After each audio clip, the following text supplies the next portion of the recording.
Hi friends, പുതിയൊരു വീഡിയോയിലേക്ക് സ്വാഗതം. ഹാംഫുള്ളായ കെമിക്കൽസ് ഒന്നും തന്നെ ഇല്ലാതെ നമ്മുടെ വീട്ടുമുറ്റത്ത് പുല്ലുണക്കാനുള്ള കിടിലൻ ടിപ്സാണ് കേട്ടോ ഇന്നത്തെ വീഡിയോയിലുള്ളത്. ഒരൊറ്റ ദിവസം കൊണ്ട് തന്നെ വീട്ടുമുറ്റത്തെ പുല്ല് കംപ്ലീറ്റ് ഉണക്കുന്ന ലൈവ് റിസൾട്ടാണ് ഞാനിവിടെ കാണിക്കുന്നത്. അതുകൊണ്ട് വീഡിയോ സ്കിപ്പ് ചെയ്യാതെ എല്ലാവരും മുഴുവനായിട്ട് കാണണേ. പുല്ലുണക്കാനായിട്ട് സാധാരണയായി എല്ലാവരും ഉപയോഗിക്കുന്നത് സോപ്പും വിനാഗിരിയും ഒക്കെയാണ്. സോപ്പോ വിനാഗിരിയോ ഒന്നും തന്നെ വേണ്ട കേട്ടോ നമുക്കിതിനായിട്ട്. ഇതൊക്കെ സ്ഥിരമായിട്ട് പ്രയോഗിക്കുന്നത് നമ്മുടെ പ്രകൃതിക്ക് തന്നെ ദോഷകരമാണ്. ദോഷകരമായ കെമിക്കൽസ് ഒന്നും തന്നെ ഇല്ലാതെ നമ്മുടെ വീട്ടുമുറ്റത്ത് പുല്ലുണക്കാനുള്ള 3 ടിപ്സാണ് കേട്ടോ ഞാൻ ഈ വീഡിയോയിൽ കാണിക്കുന്നത്. വളരെ ചിലവ് കുറഞ്ഞതും എന്നാൽ എല്ലാവർക്കും തന്നെ ചെയ്യാൻ പറ്റുന്നതുമായ ടിപ്സാണിതൊക്കെ. അപ്പോൾ വീട്ടുമുറ്റത്ത് പുല്ലുണക്കാനുള്ള നമ്മുടെ ഫസ്റ്റ് ടിപ്പ് എന്താണെന്ന് നോക്കാം. ഫസ്റ്റ് ടിപ്പ് ചെയ്യാനായിട്ട് ഞാനിവിടെ എടുത്തിട്ടുള്ളത് ബ്ലീച്ചിങ് പൗഡറാണ്. ബ്ലീച്ചിങ് പൗഡർ നമുക്ക് എല്ലാ മെഡിക്കൽ സ്റ്റോറിൽ നിന്നും വാങ്ങാൻ കിട്ടും. ടിപ്പ് ചെയ്യാനായിട്ട് ഞാനിവിടെ 2 വലിയ സ്പൂൺ ബ്ലീച്ചിങ് പൗഡർ ഒരു പാത്രത്തിലേക്ക് എടുക്കുന്നുണ്ട്. പിന്നെ ഇതിനായിട്ട് പ്ലാസ്റ്റിക്കിൻ്റെ പാത്രങ്ങൾ തന്നെ എടുക്കാൻ ശ്രദ്ധിക്കണേ. മെറ്റൽ പാത്രങ്ങളൊക്കെ എടുത്തു കഴിഞ്ഞാൽ അത് കേടുവരാനുള്ള ചാൻസ് ഉണ്ട്. ഇതിലേക്ക് ഒരു 1/4 കപ്പ് വെള്ളം ഒഴിച്ച് നന്നായിട്ടൊന്ന് ഇളക്കി മിക്സാക്കി എടുക്കാം. ഇതിൽ ചെറിയ കട്ടകളൊക്കെ ഉണ്ടാവും, അതൊക്കെ നന്നായിട്ടൊന്ന് ഉടച്ചെടുക്കണം. ഒരു സ്പൂണ് വെച്ച് കട്ടകളൊക്കെ നന്നായിട്ടൊന്ന് ഉടച്ചതിന് ശേഷം ഇതിലേക്ക് 1/2 ലിറ്റർ വെള്ളം ഒഴിച്ച് നന്നായിട്ടൊന്ന് ഇളക്കിയെടുക്കാം. പുല്ലുണക്കാനുള്ള നമ്മുടെ മരുന്ന് ഇവിടെ റെഡി ആയിട്ടുണ്ട്. ഇനി ഇത് ഒരു പ്ലാസ്റ്റിക് ബോട്ടിലിലേക്ക് ഒഴിച്ചു കൊടുക്കാം. കുനിയാതെ കളനാശിനികൾ ഒന്നും തന്നെ അടിക്കാതെ നമ്മുടെ മുറ്റത്തെ പുല്ല് ഒറ്റ ദിവസം കൊണ്ട് കരിച്ചു കളയാനുള്ള നല്ലൊരു മരുന്നാണ് കേട്ടോ ഇത്. ബ്ലീച്ചിങ് പൗഡറിൻ്റെയും വെള്ളത്തിൻ്റെയും അളവ് കൂട്ടിയെടുത്ത് നിങ്ങൾക്ക് ആവശ്യമുള്ളത് ഉണ്ടാക്കാം കേട്ടോ. ഞാനിവിടെ കുറച്ചേ ഉണ്ടാക്കുന്നുള്ളൂ. പിന്നെ നമ്മുടെ മരുന്ന് സ്പ്രേ ബോട്ടിലിലേക്കൊന്നും ഒഴിച്ചു കൊടുക്കണ്ട കേട്ടോ. സ്പ്രേ ബോട്ടിലിൻ്റെ ട്യൂബിലേക്ക് ഇതിൻ്റെ പൊടി അടിഞ്ഞുകൂടി അത് കേടായി പോകും. ഇതുപോലൊരു പ്ലാസ്റ്റിക് ബോട്ടിലിലേക്ക് ഒഴിച്ചതിന് ശേഷം അതിൻ്റെ ക്യാപ്പിൽ വലിയ ഹോൾസ് ഇട്ട് കൊടുത്താൽ മതി. നമ്മുടെ മരുന്ന് ഇവിടെ കുപ്പിയിലാക്കി എടുത്തിട്ടുണ്ട്. ഇനി ഇതൊന്ന് സ്പ്രേ ചെയ്ത് കൊടുക്കാം. ദാ ഇതുപോലുള്ള പടർപ്പൻ പുല്ലാണ് ഇവിടെ നിറയെ. ഇത് എത്ര പറിച്ചാലും തീരില്ല. മാത്രമല്ല ഇത് കൈകൊണ്ട് പറിച്ചെടുക്കാനും കുറച്ച് ബുദ്ധിമുട്ടാണ്. ഇങ്ങനെയുള്ള പിഴുതെടുക്കാൻ പറ്റാത്ത പുല്ലുകളൊക്കെ നശിപ്പിക്കാനുള്ള നല്ലൊരു ടിപ്പാണിത്.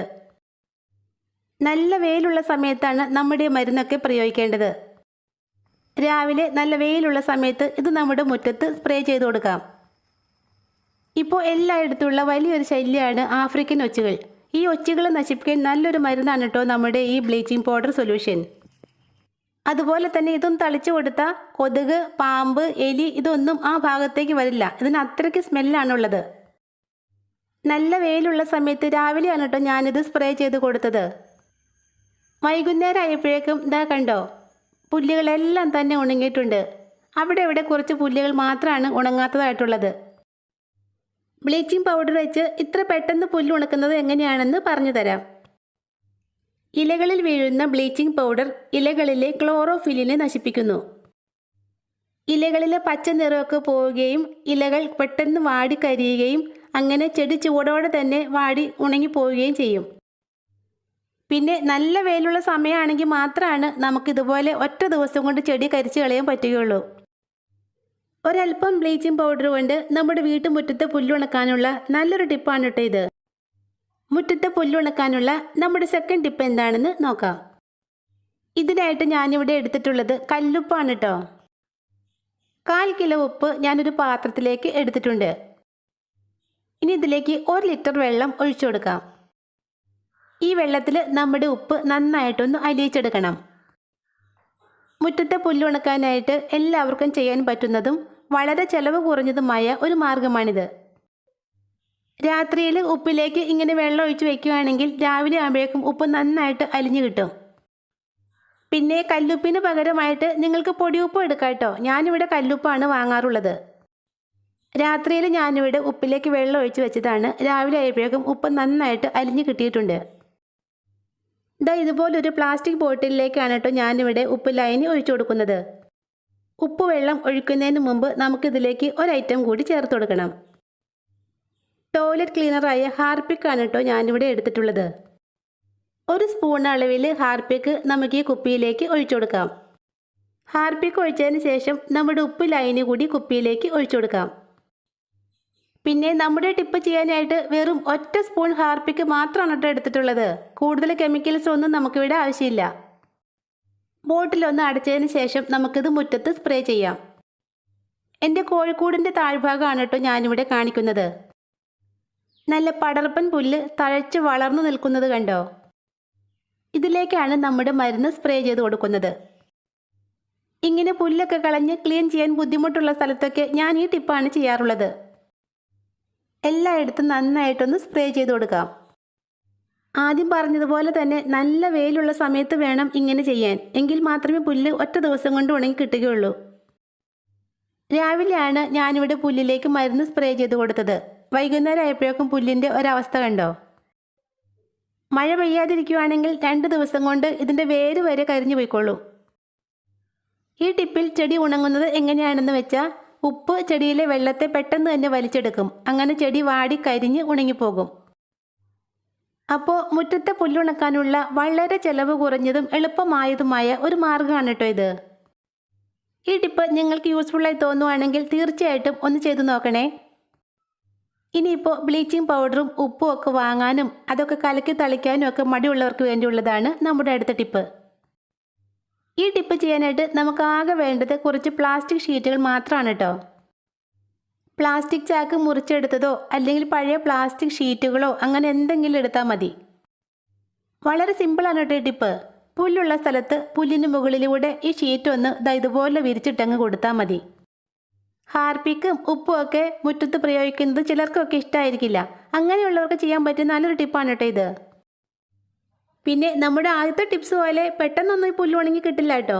ഒരാഴ്ചയൊക്കെ പിടിക്കും ഇതൊന്നും ഉണങ്ങി കിട്ടാൻ. മരുന്നൊക്കെ കലക്കാനും തളിക്കാനും ഒക്കെ മടിയുള്ള സമയത്ത് ഞാൻ ചെയ്യുന്ന ടിപ്പാണ് കേട്ടോ ഇത്. ഇതാ കണ്ടോ, ഒരാഴ്ച കൊണ്ട് പുല്ലിൻ്റെ വേര് വരെ ഇല്ലാതായിരിക്കുന്നത്. കുനിയാതെ മരുന്നടിക്കാതെ മുറ്റത്തെ പുല്ല് കരിച്ചു കളയാനുള്ള നല്ല ടിപ്സാണ് ഇതൊക്കെ.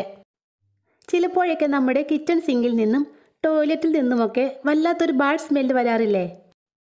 എത്ര നന്നായിട്ട് ക്ലീൻ ആക്കിയിട്ടാലും ഓടയിൽ നിന്നുള്ളതുപോലെ ഒരു സ്മെല്ല് വരാറില്ലേ? നമ്മുടെ കിച്ചൺ സിങ്കിൽ നിന്നുള്ള വേസ്റ്റ് വെള്ളം വീഴുന്ന ടാങ്കിലും അതുപോലെ തന്നെ സെപ്റ്റിക് ടാങ്കിലൊക്കെ ഉള്ള ബാക്ടീരിയകളുടെ പ്രവർത്തനം നല്ല രീതിയിൽ നടക്കാത്തത് കൊണ്ടാണ് ഇങ്ങനെയുള്ള സ്മെല്ലൊക്കെ നമ്മുടെ വീടിനകത്തേക്ക് വരുന്നത്. കിച്ചൺ സിങ്കിലും ടോയ്ലറ്റിലൊക്കെ നമ്മൾ ഉപയോഗിക്കുന്ന സോപ്പിൻ്റെയും ഡിറ്റർജൻറ്റിൻ്റെയൊക്കെ അമിത ഉപയോഗം ഇത്തരം ബാക്ടീരിയകളുടെ പ്രവർത്തനത്തെ കുറയ്ക്കുന്നു. ഇവിടെയുള്ള ബാക്ടീരിയകളൊക്കെ നല്ല രീതിയിൽ പ്രവർത്തിച്ചാൽ മാത്രമാണ് ഇത്തരം വേസ്റ്റുകളൊക്കെ ഡീകമ്പോസ് ചെയ്യാൻ സാധിക്കുകയുള്ളൂ. ബാക്ടീരിയകളുടെ പ്രവർത്തനം നല്ല രീതിയിൽ നടന്നില്ലെങ്കിൽ സെപ്റ്റിക് ടാങ്കും അതുപോലെ വേസ്റ്റ് ടാങ്കും ഒക്കെ പെട്ടെന്ന് തന്നെ നിറയും. അപ്പോൾ ഇങ്ങനൊരവസ്ഥ വരാതിരിക്കാനായിട്ട് നമുക്ക് ചെയ്യാൻ പറ്റുന്ന ഒരു നല്ല ടിപ്പാണ് കേട്ടോ ഞാനിവിടെ പറയുന്നത്.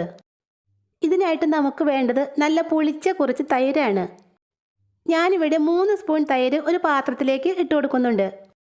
ബാക്ടീരിയകളുടെ പ്രവർത്തനത്തെ ത്വരിതഗതിയിലാക്കാനുള്ള നല്ലൊരു ഐറ്റമാണ് കേട്ടോ നമ്മുടെ തൈര്. ഇനി ഇതിലേക്ക് അല്പം കഞ്ഞിവെള്ളം ഒഴിച്ചു കൊടുക്കാം. നല്ല പുളിച്ച കഞ്ഞിവെള്ളമാണെങ്കിൽ ബെസ്റ്റ് ആയിരിക്കും. ഇനി ഇത് രണ്ടും കൂടി നന്നായിട്ടൊന്ന് ഇളക്കി മിക്സാക്കാം. ആഴ്ചയിൽ ഒരിക്കലെങ്കിലും ഇതുണ്ടാക്കി നമ്മുടെ കിച്ചൺ സിങ്കിലും ടോയ്ലറ്റിലൊക്കെ ഒഴിച്ചു കൊടുക്കുന്നത് വളരെ നല്ലതാണ്. നമ്മുടെ തൈരും കഞ്ഞിവെള്ളവും ഒക്കെ ടാങ്കിലേക്ക് ചെല്ലുമ്പോൾ അവിടെയുള്ള ബാക്ടീരിയകളുടെ പ്രവർത്തനം ദ്രുതഗതിയിലാകും. ബാക്ടീരിയകൾ നന്നായിട്ട് പ്രവർത്തിക്കുമ്പോൾ ബാഡ് സ്മെൽ ഒന്നും തന്നെ ഉണ്ടാവില്ല. അപ്പോൾ ഇന്നത്തെ ഈ ടിപ്സ് നിങ്ങൾക്ക് യൂസ്ഫുള്ളായി തോന്നുവാണെങ്കിൽ സബ്സ്ക്രൈബ് ചെയ്യാതെ കാണുന്ന ആരെങ്കിലും ഉണ്ടെങ്കിൽ ഒന്ന് സബ്സ്ക്രൈബ് ചെയ്തേക്കണേ. താങ്ക്